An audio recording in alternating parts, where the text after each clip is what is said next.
Queridos irmãos, queridas irmãs, aqui presentes no Centro Espírita Vinha do Senhor, aos que nos acompanham pelas redes sociais e também para os desencarnados que aqui vieram participar da nossa explanação, boa noite. Boa noite. Sejam muito bem-vindos. O nosso estudo de hoje é a mensagem evangélica, causa das aflições. Está no Evangelho segundo o Espiritismo, capítulo 5, itens de 3 a 6. Nós sempre fazemos uma prece antes das nossas reuniões, das nossas explanações, que já é um costume das casas espíritas. Aqueles que quiserem e puderem fechar os seus olhos, elevar o pensamento até Jesus, até Deus, e pedir aos nossos mentores, aos mentores desta casa, para que nos guiem, nos intuam, para que o nosso aprendizado seja edificante e que possamos sair daqui hoje com menos aflições do que quando aqui chegamos, porque a casa espírita é um local de acolhimento,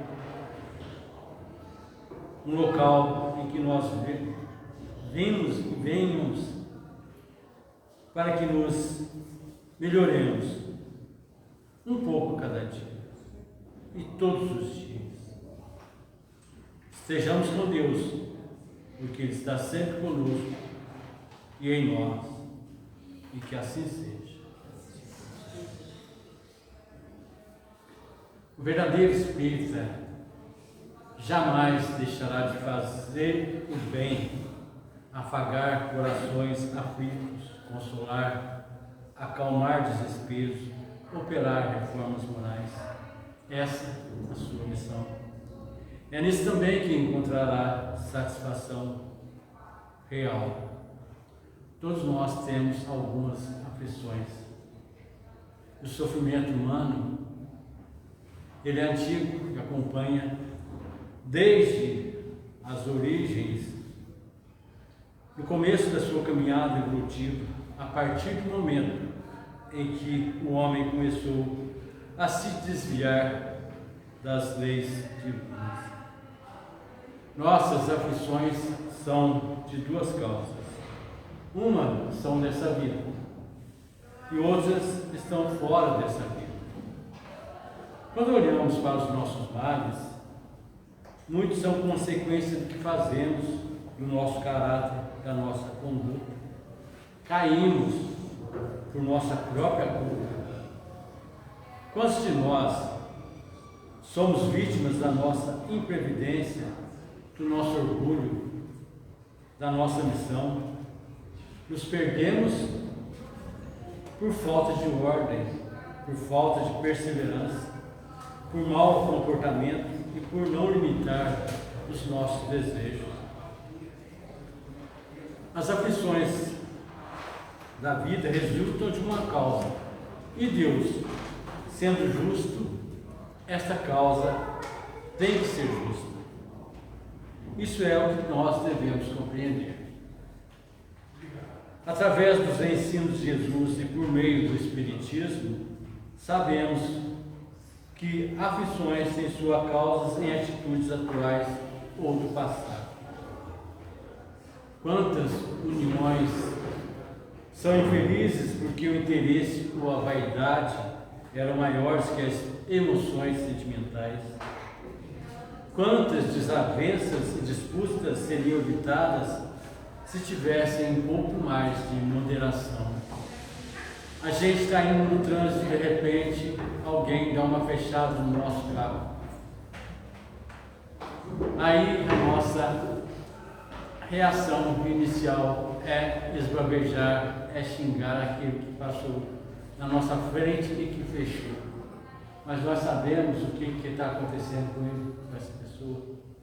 Nós sabemos o que está acontecendo conosco, que a nossa aflição está fazendo que nós corramos para atingir o nosso objetivo. Mas e o outro? Se der uma reladinha no carro em que nós estamos, já é motivo para nós partirmos para a briga. Muitos de nós dizem que tem um pavio curto, não pisa no meu calo que eu saio para a briga. Mas por que não esticar um pouco mais esse pavio? Por que não tratar o carro? O tempo do duelo já foi, já faz muito tempo. Mas hoje nós continuamos duelando. A minha roupa é melhor, o meu cabelo é melhor. É um duelo de pessoa com uma pessoa.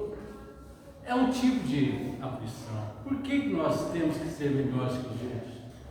Nós não estamos contentes com o que temos? Deveríamos. Quantos pais são infelizes com seus filhos porque não combateram suas más tendências? Por fraqueza ou indiferença deixaram que neles se desenvolvessem as sementes do orgulho, do egoísmo e da vaidade. Depois, quando colhem o que semearam, se espantam e se afligem com a falta de respeito com que são tratados e da ingratidão desses filhos. Nós sabemos que nos asilos está cheio de velhos, mas por que esses velhos estão lá no asilo, sozinhos? Recebem a visita dos filhos? Às vezes. Muitos deles não deram o amor que precisavam dar aos filhos. Hoje colhem o que plantaram. Nossos filhos estão colhendo o que nós semeamos para eles. Se eles forem egoístas, vaidosos demais, fomos nós que demos a semente do egoísmo, da vaidade para ele. Cabe a nós termos a noção do que nós estamos plantando, em que interroguemos nossas consciências, como somos feridos pelas aflições e decepções da vida. Vejamos a origem dos males que nos procuram e verifiquemos se não poderíamos dizer: se eu tivesse feito ou deixado de fazer tal coisa, não estaria nessa condição. A quem então responsabilizar por todas essas aflições, se não a si mesmo? A própria pessoa, na maioria das vezes, é a causadora dos seus infortúnios.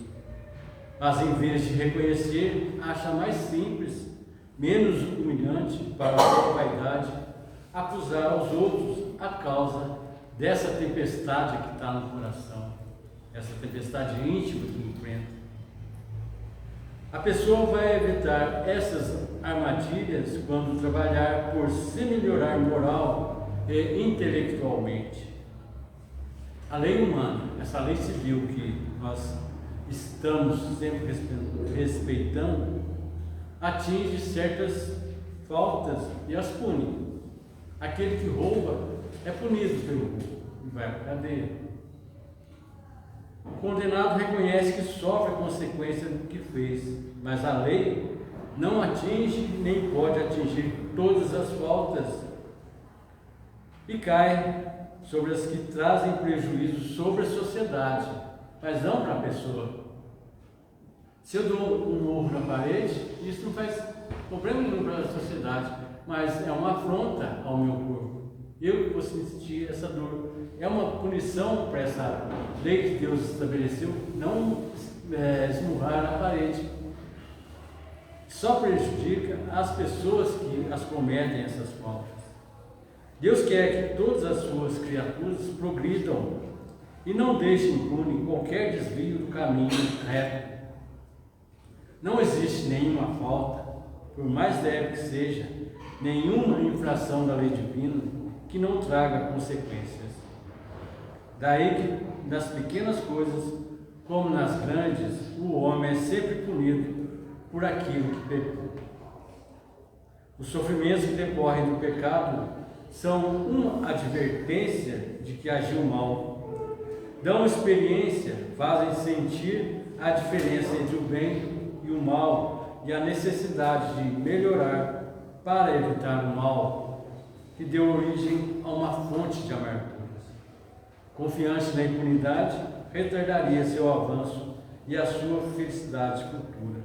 Se nós tivéssemos certeza de que nós não seríamos punidos, nós estaríamos fazendo mais barbaridade do que as que já fazemos.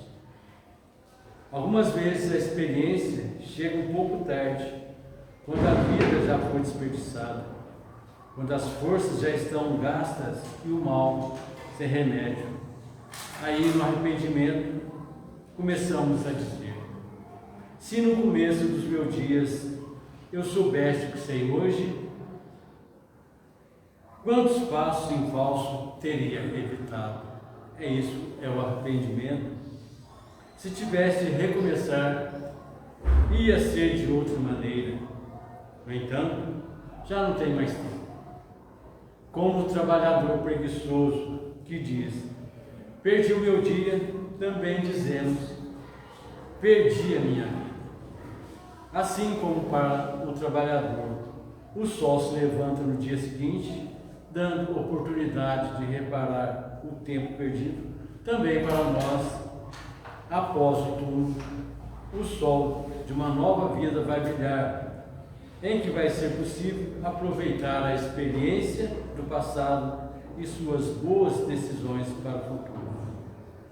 Se existem males nesta vida em que vemos a sua causa, tem outros males em que as causas são completamente estranhas. Por exemplo, a perda de entes queridos. Nós estamos preparados para perder esses entes queridos? Nem sempre. Nos afligimos quando eles partem. Os acidentes, nós estamos preparados para eles? Nem sempre, quase nunca, né? Os baques do destino, que frustram todas as precauções, os flagelos naturais. Em dezembro, janeiro, é tempo das enchentes aqui nesse centro-sul do Brasil. E como nós sofremos com aquelas pessoas e conosco mesmo, quando há os desmoronamentos, as encostas que caem. Essa estrada que vai para Poços de Caldas está interditada já faz um bom tempo para que seja corrigido as falhas que teve devido às chuvas. É um tipo de aflição que não estava programado para acontecer. As enfermidades de nascença, entre elas as que tiram a tantos infelizes a oportunidade de trabalho. Nós vemos as pessoas como mutiladas desde quando nascem, e nós olhamos perguntando: onde está Deus que deixou acontecer isso? Aí nós olhamos para os ensinos de Jesus e ele disse: se o teu olho te escandaliza, arranca-o. Se a tua mão te escandaliza, arranca. É melhor entrar na vida mutilado do que ser motivo de mais escândalo, de mais pecados. E aí que nós vemos que as causas das aflições vêm de vidas anteriores também, e não dessa vida. Os que nascem nessas condições nada fizeram na existência atual para merecer tão triste sorte. Sorte que não podia evitar, que são impotentes para mudar por si mesmos e que dependem da compaixão pública. Por quê? Seres tão infelizes enquanto ao lado deles, embaixo do mesmo teto, na mesma família, outros são favorecidos de todos os modos. Nós vemos famílias em que todos são sadios, mas tem um que depende do favor de todos os irmãos da família, todos os pais, dos avós. Esses têm as causas das aflições em vidas anteriores. Que dizer das crianças que morrem na flor da idade e da vida só conhecer os sofrimentos? Problemas que nenhuma filosofia pode resolver, que nenhuma religião pode justificar, e que seriam a negação da bondade, da justiça e da providência de Deus. que fizeram essas almas para que se vissem neste mundo com tantas misérias, não puderam praticar nem o bem, nem o mal. Nós vemos crianças que nascem em berços esplêndidos, tiveram os pré-natais tudo feito em cima, sem problema algum, mas que de repente nasce com um problema. É o Espírito que está pedindo para vir nessa condição. E não depende de nós termos dó, termos compaixão. Devemos, como disse Ivone Amaral lá em Memórias de um Suicida, não se envergonhe de fazer uma prece por ele, para o Espírito que habita aquele corpo. Mas todo efeito tem uma causa.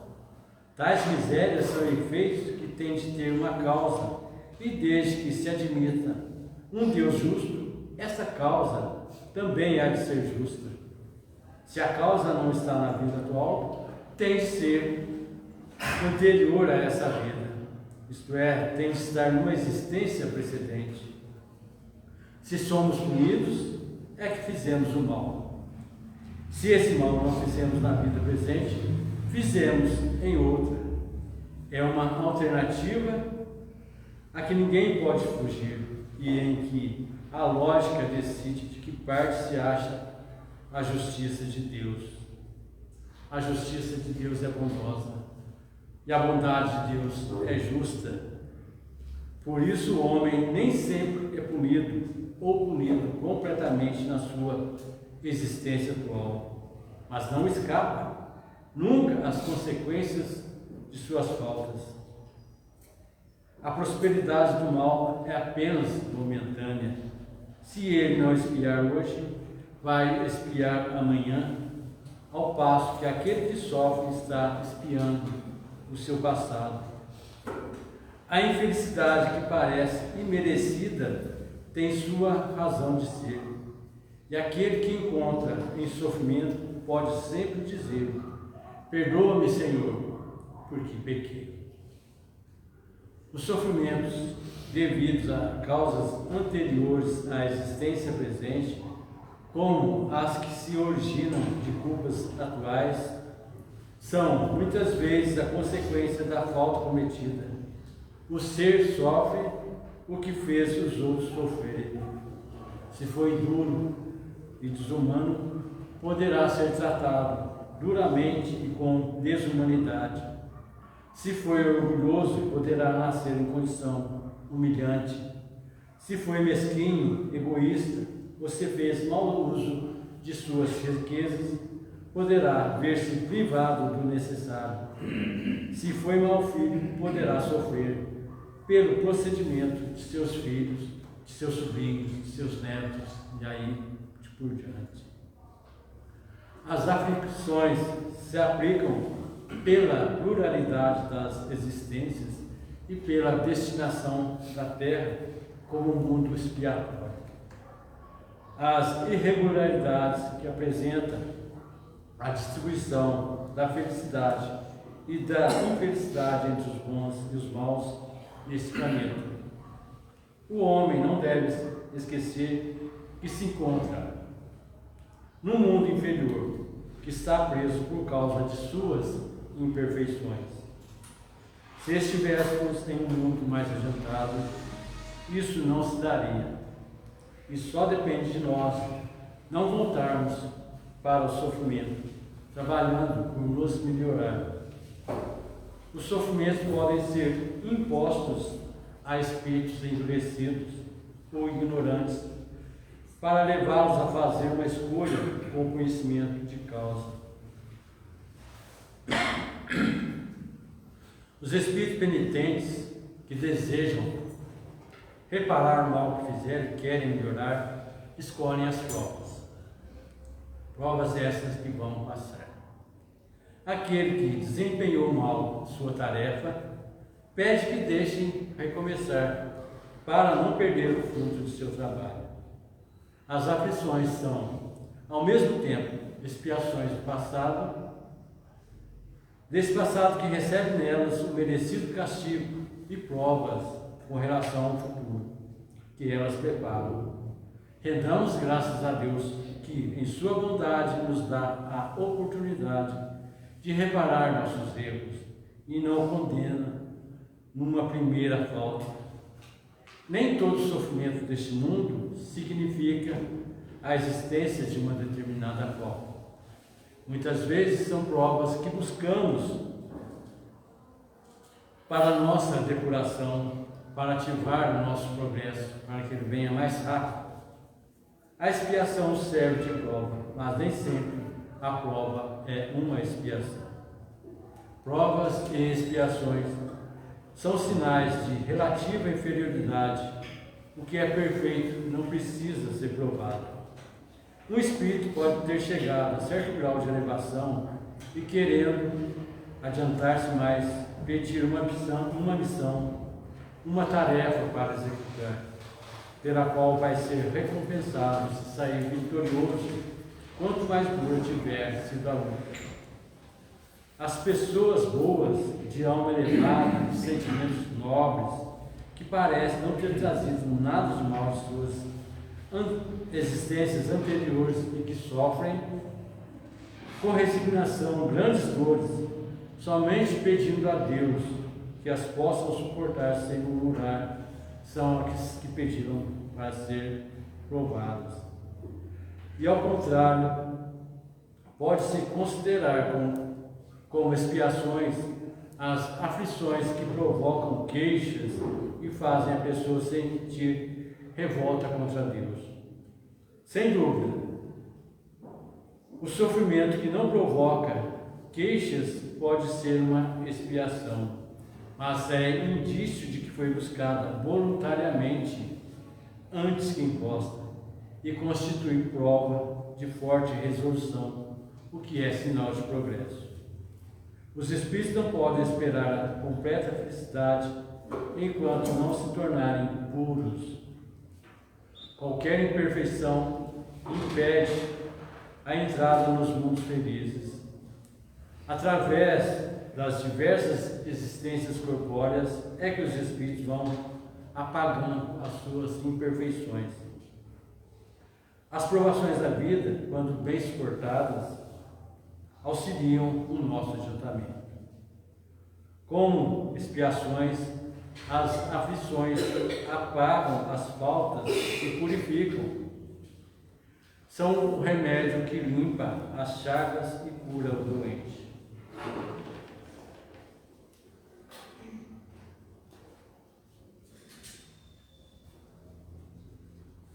Quanto mais grave é o mal, tanto mais enérgico deve ser o remédio. Aquele que muito sofre deve reconhecer que muito tinha a expiar e deve alegrar-se de sua cura próxima. Deve tornar proveitoso o seu sofrimento e não lhe estragar o fruto com as suas impaciências. Do contrário, terá de recomeçar.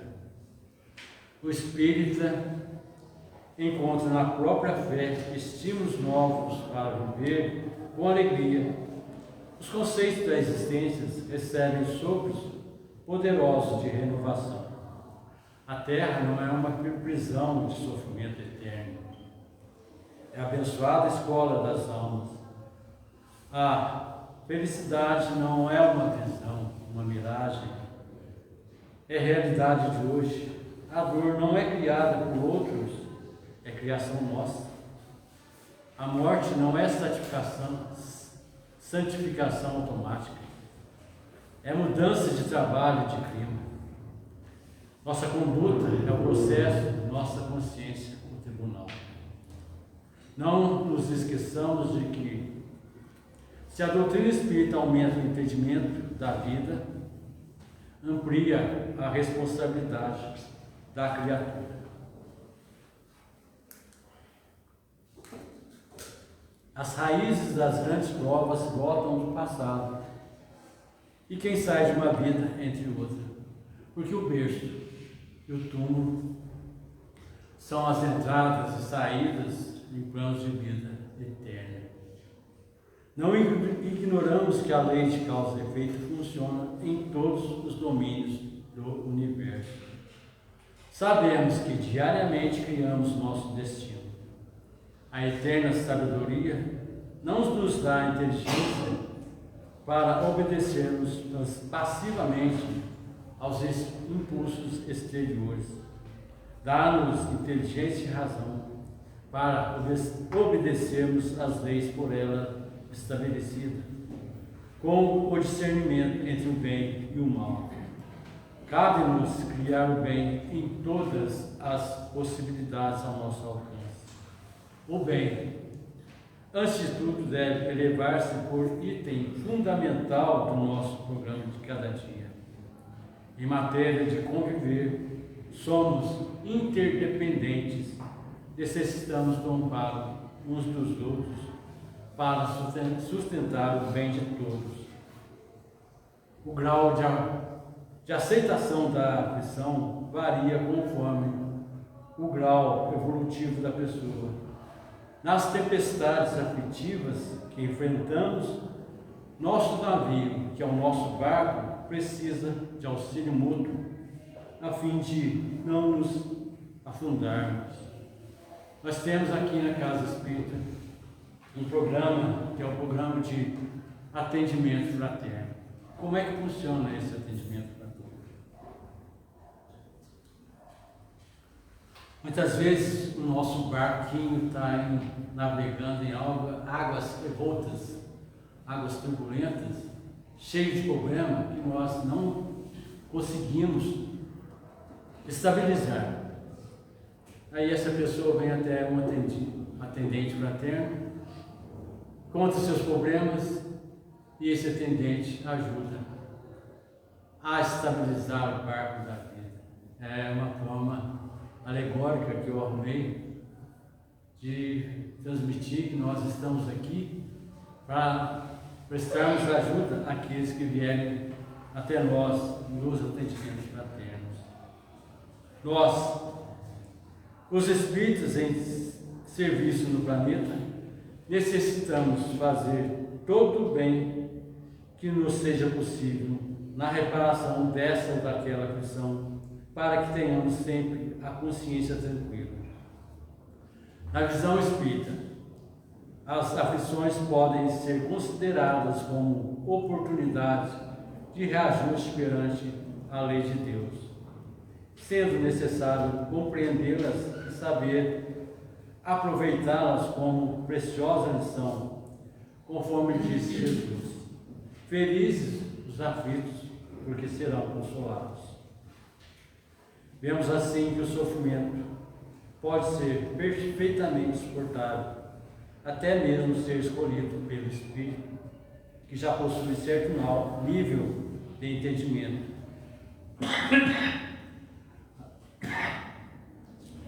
As aflições podem então resultar sacrifícios à pessoa que os acata, com a finalidade de libertar-se do seu passado de erros e de escolhas insensatas. As almas fortes, que trazem um caráter temperado nas lutas, não se deixam bater ou não se declaram vencidas pelas aflições que sofrem. Diante das lutas existenciais, não se deixam arrastar pelo sofrimento, mas fogem das inquietações que causam perturbações destrutivas. Buscam conforto na prece e na fé, recebendo dos benfeitores espirituais doses extras de coragem e de bom ânimo, com as quais enfrentam, dia após dia, os desafios que a vida lhe determina, de cabeça erguida, sem temores exagerados. Como lidar com as imperfeições? Como lidar com as aflições? Como proceder para reivindicar? Como conviver com as ações que causam sofrimento? Como administrar conflitos íntimos decorrentes das tendências inferiores que ainda somos possuídos? Como não se vincular às mentes enfermiças que nos rodeiam? A resposta é esta e a outras indagações. Tem relação com a força de vontade e do esforço desenvolvido por cada indivíduo em superar as dificuldades. Não resta dúvida que a solução definitiva está no trabalho incansável do bem que transforma o ser para melhor. Vale destacar que o sofrimento não é um inimigo, como se acredita. É um companheiro que não sabe mentir. Temos nele a grande escola dos indivíduos e dos povos. Quando eles se afastam do caminho reto, resvalam para o erro, ele, o sofrimento, com o seu aguilhão, os faz retomar o verdadeiro caminho. As dores são capazes de produzir frutos excelentes de experiência e compreensão. São processos reparadores visando ao reajustamento da criatura nos seus devidos no curso da evolução. As nossas aflições acompanham nós desde que nós adquirimos a humanidade em que estamos, desde quando nós nos desviamos das leis de Deus. Mas compete a nós melhorarmos sempre e todo dia, fugindo dessas aflições que estão conosco sempre. Que possamos entrar numa vida futura com a bagagem mais leve de que quando aqui viemos para essa encarnação, procurando melhorarmos, fazendo a nossa reforma íntima, a nossa reforma moral. E agora nós vamos fazer a nossa prece de encerramento. Aqueles que quiserem e puderem cerrar os seus olhos, já com o pensamento devidamente elevado, agradecemos a Deus, nosso Pai, Jesus, nosso irmão maior, os benfeitores que estiveram conosco. Agradecemos a dádiva deste estudo e que possamos levar conosco a paz que reina nesse ambiente. Que assim seja.